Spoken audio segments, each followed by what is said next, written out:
चुनाव की दृष्टि से तय करना पड़ेगा कि कौन आपका रक्षक है और कौन आपका भक्षक है, कौन आपकी रक्षा करता है और कौन आपके हकों पर डाका डालता है। मैं यहां ये बड़े स्पष्ट शब्दों में कहना चाहता हूं, कांग्रेस का मतलब है भ्रष्टाचार। ये गहलोत की अकेले की बात नहीं है, ये सारी कांग्रेस पार्टी की नस्ल ही यही है। कांग्रेस मतलब भ्रष्टाचार, कांग्रेस मतलब अनाचार, कांग्रेस मतलब व्यभिचार, कांग्रेस मतलब आपके हक हुकूक पर डाका, कांग्रेस का मतलब है वंशवाद, कांग्रेस का मतलब है परिवारवाद, कांग्रेस का मतलब है सेवा के नाम पर मेवा खाना। ये कांग्रेस का लक्ष्य है।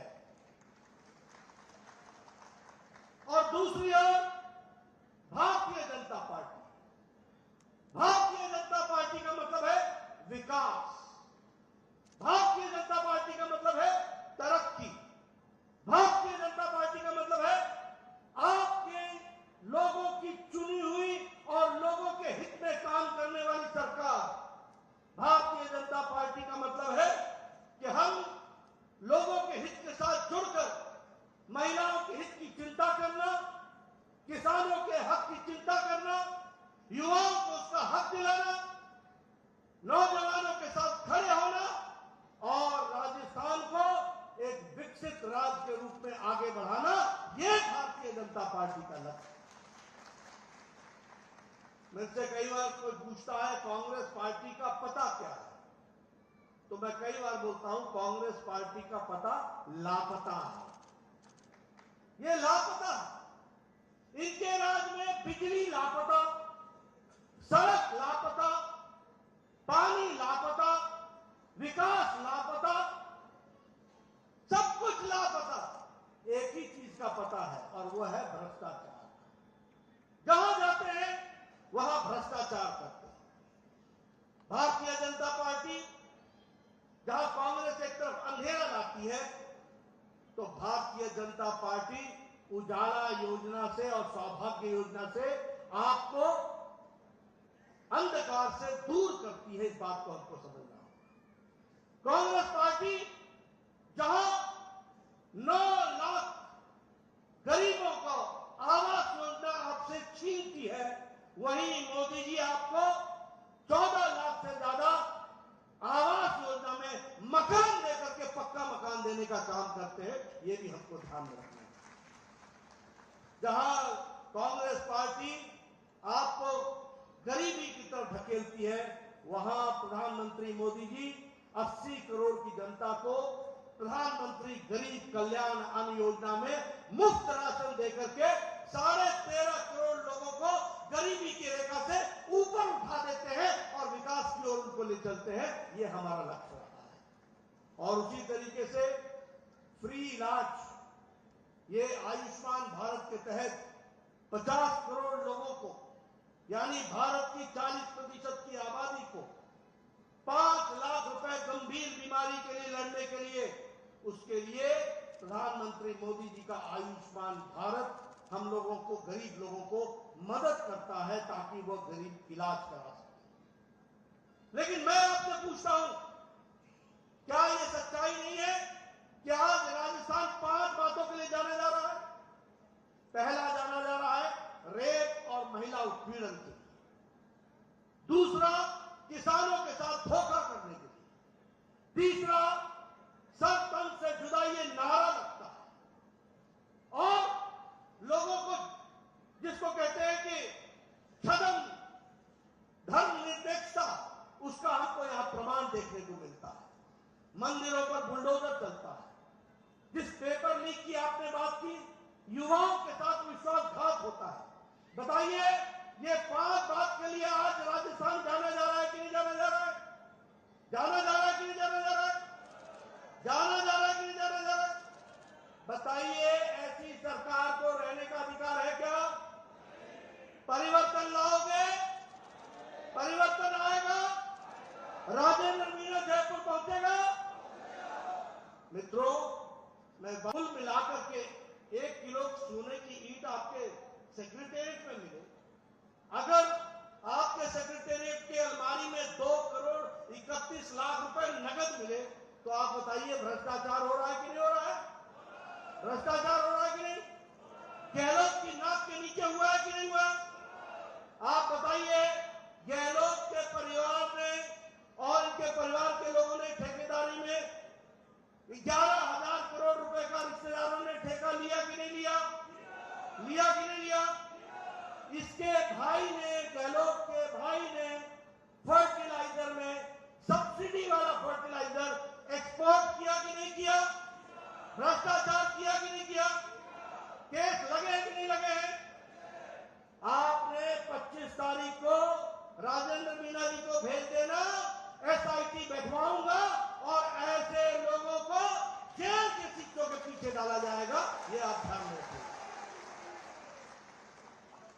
मैं महिला उत्पीड़न की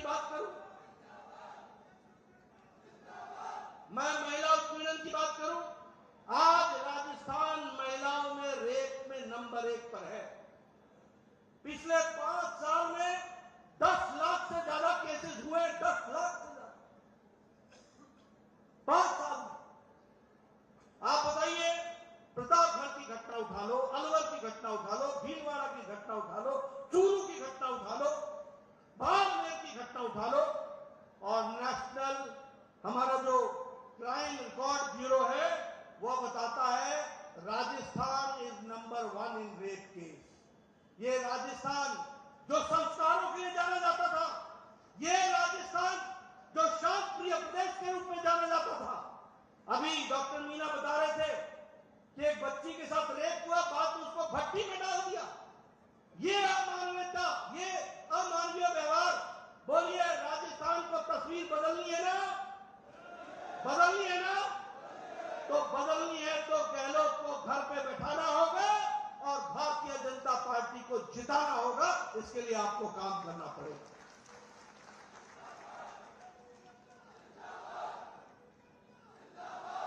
मित्रों, अगर मैं घोटालों की कहानी सुनाऊं आपसे, जैसे मैंने कहा कि अशोक गहलोत के रिश्तेदार तो इन्वॉल्व है ही, लेकिन वृद्धावस्था पेंशन योजना में भी 450 करोड़ रुपए का घोटाला कर गए, यानी बुजुर्गों को भी नहीं छोड़ा, बुजुर्गों को भी नहीं छोड़ा। ऐसी सरकार को रहने का अधिकार है क्या? मैं फिर पूछता हूं, 25 तारीख को न्याय कर दोगे ना? मित्रों, एक और बात मैं आपसे चर्चा करना चाहता हूं, और वह है आजकल हमारे बहुत से कांग्रेसी नेताओं को राम याद आने लगे, राम याद। वैसे ये कई कांग्रेसी लोग हैं जिन्होंने एफिडेविट में लिख करके दिया था, एफिडेविट में, कि राम वाल्मीकि रामायण में राम काल्पनिक है, इसका कोई वैज्ञानिक आधार नहीं है, इसका कोई ऐतिहासिक आधार नहीं है, इसका कोई प्रमाण नहीं है, और आजकल राम का नाम लेकर के चले। कई लोग जनेऊ बोलते हैं, मैं जनेऊधारी हूं। ये इनको पता नहीं कि जनेऊ इधर से पहनी जाती है या इधर से पहनी जाती है, ऐसे जनेऊधारी हो गए। और ये नए नए राम भक्त हुए हैं, इनको ये भी नहीं मालूम कि राम का वनवास 14 वर्ष के लिए था या 13 वर्ष के लिए था। ऐसे लोग आजकल भगवान का नाम लेने लगे और हमारी हेठी किया करते थे, हमारा मजाक उड़ाया करते थे, कहते थे हम मंदिर वहीं बताएंगे पर तिथि नहीं बताएंगे। अब मैं उनको बोलता हूं, हम मंदिर वहीं बनाएंगे, 22 जून को आप 22 जनवरी को आप भी आएंगे, ये आपको याद रखना चाहिए। ये परिस्थिति। इसलिए मित्रों, कांग्रेस से सावधान। ये लोग आज घड़ियाली आंसू भी बहाते हैं, आपके बड़ी बड़ी लुभावनी बातें करेंगे, बड़े बड़े आपके सामने तस्वीरें खींचेंगे। आप बताइए, आपसे कहा था कि नहीं कहा था कि किसानों का कर्जा माफ होगा? कहा था कि नहीं कहा था? 19,400 से ज्यादा किसानों की जमीनें कुर्क हुई हैं। और आज मैं घोषणा पत्र में बोल करके आया हूं कि उनको हम कैसे कंपनसेट करें, इसके लिए हम कंपनसेशन पॉलिसी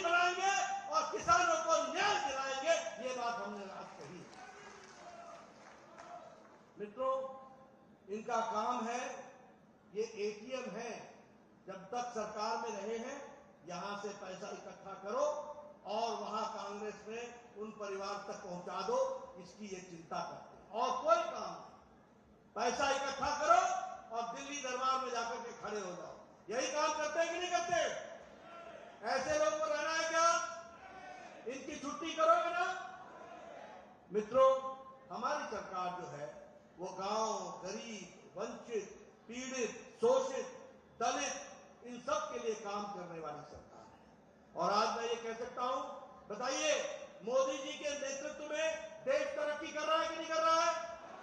कर रहा है कि नहीं? 5वें नंबर की अर्थव्यवस्था हो गई है कि नहीं? अभी आपने राजेंद्र मीना को जिताना, बाद में अगले साल फिर से मोदी जी को 2024 में जिताना, भारत तीसरे नंबर की अर्थव्यवस्था बन जाएगा, यह भी तुमने याद रखना। आज हम मोबाइल में 97% मोबाइल भारत बना रहा है। आज हम इस्पात में दूसरे नंबर के देश बन गए दुनिया में।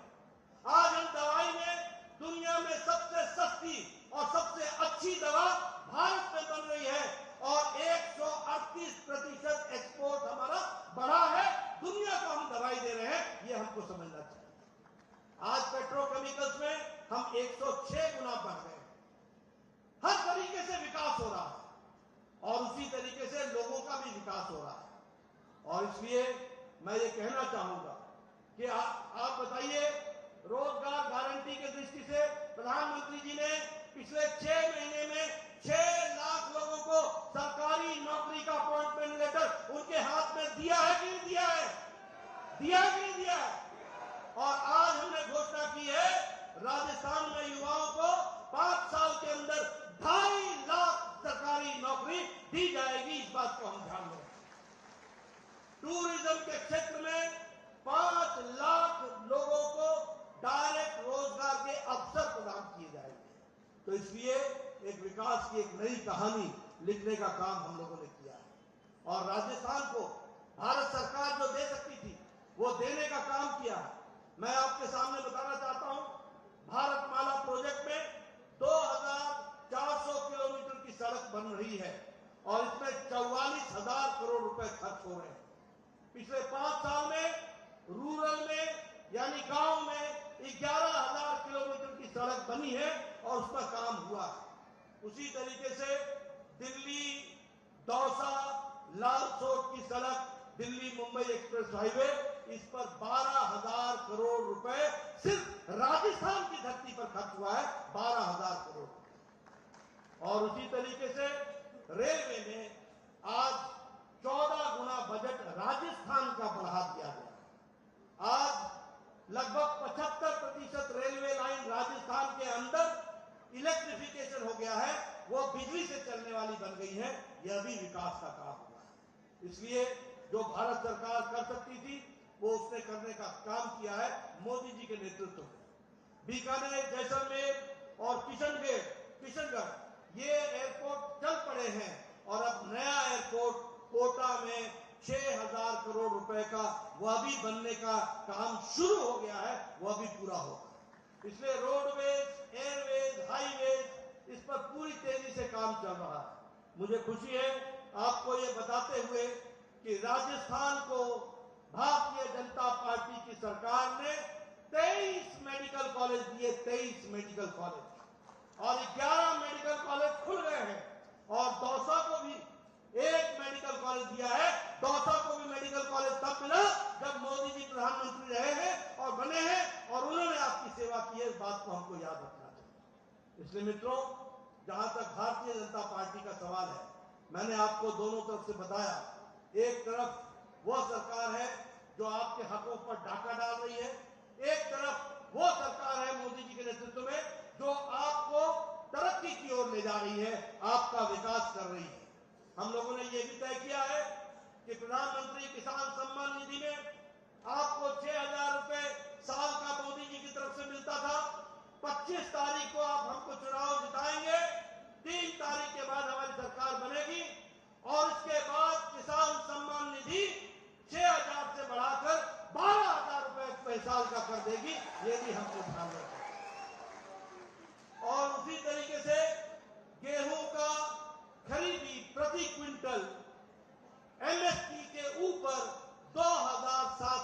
रुपए प्रति क्विंटल कर दिया जाएगा। ये भी हम आपको बताना चाहते हैं। मित्रों, आपको ये भी मैं बताना चाहता हूं कि बच्चियों के लिए जिस समय बच्ची पैदा होगी उसी समय उसके लिए 2 लाख रुपए का सेविंग बॉन्ड को जमा कर दिया जाएगा उस बच्ची के नाम पर। जब वो 6वीं में पहुंचेगी तो उसको 6,000 रुपए साल का देंगे। 8वीं में पहुंचेगी तो 10,000 रुपए साल का देंगे। जब वो 12वीं में पहुंचेगी तो 12,000 रुपए उसको साल का देंगे। जब वो उससे ऊपर बढ़ेगी तो 50,000 रुपए उसको देंगे और 21 साल की उम्र में 1 लाख रुपए उसके नाम पर जमा करा देंगे। ये इस तरीके से हम बच्चियों का विकास है। उसी तरीके से मेरिट में जो आएंगी बच्चियां उनको हम मुफ्त में स्कूटी देने वाले हैं ताकि वह स्कूल कॉलेज जाए और अपना विकास करे, पढ़ाई करे, आगे बढ़े। इसके लिए हम व्यवस्था करने वाले हैं। और इसी तरीके से मैं अपनी बहनों को बताना चाहता हूं कि हर एलपीजी सिलेंडर पर भारतीय जनता पार्टी राजस्थान की सरकार 450 रुपए की हर सिलेंडर पर सब्सिडी देगी और उनके सिलेंडर की खरीदी में इतना छुटकारा उनको मिलेगा। ये भी हमको ध्यान रखना। और उसी तरीके से हम जो स्टूडेंट्स जो गरीब परिवार के, वो किसी जाति के हों और कहीं के भी, जो गरीब बच्चा होगा उसको हम साल का 1,200-1,200 रुपए उसको हम डीबीटी से देंगे ताकि वो अपनी पुस्तक, पुस्तिका, यूनिफॉर्म खरीद सके और पढ़ाई में वो आगे बढ़ सके। इसका हम काम करेंगे। मैंने जैसे पहले बताया, हर डिवीजन में एम्स के तर्ज पर एक हम regional institute of medical sciences खोलेंगे और हर एक डिवीजन में आईआईटी के तर्ज पर एक रीजनल इंस्टीट्यूट ऑफ टेक्नोलॉजी ये भी खोली जाएगी। ये भी हम पूरा करेंगे। और जैसा मैंने बताया, ये भ्रष्टाचारी बच के नहीं जा सकेंगे। आप राजेंद्र मीणा जी को चुनाव जिताएंगे, दौसा की हमारी 5 सीटें हैं, 5 की 5 सीटें आप भारतीय जनता पार्टी के झोली में डालेंगे। हमारी सरकार बनेगी, बनते ही हम एसआईटी बैठाएंगे और जिन लोगों ने पेपर लीक में अपने आप को शामिल किया, जिन लोगों ने भ्रष्टाचार किया, जिन लोगों ने युवाओं के साथ धोखा दिया, जिन लोगों ने हर किस्म का भ्रष्टाचार किया, उनके खिलाफ इंक्वायरी होगी और उनको जेल के सलाखों के पीछे डाल के हटेंगे। ये भी मैं आपको वायदा करता हूं।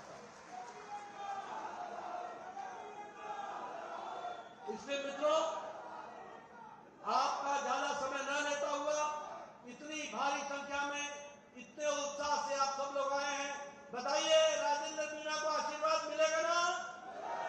कमल खिलेगा ना? दौसा की 5 की 5 सीटें कमल को मिलेगी ना? आप मुझे आश्वस्त करते हैं ना? आप मुझे आश्वस्त करते हैं ना? मैं आपको आश्वस्त करता हूं, राजस्थान की गाड़ी जो पटरी से उल्टी थी उस फिर से पटरी पर आएगी और पूरी तेजी से विकास में जुटेगी। इन्हीं शब्दों के साथ बहुत बहुत धन्यवाद। जय भारत, जय राजस्थान।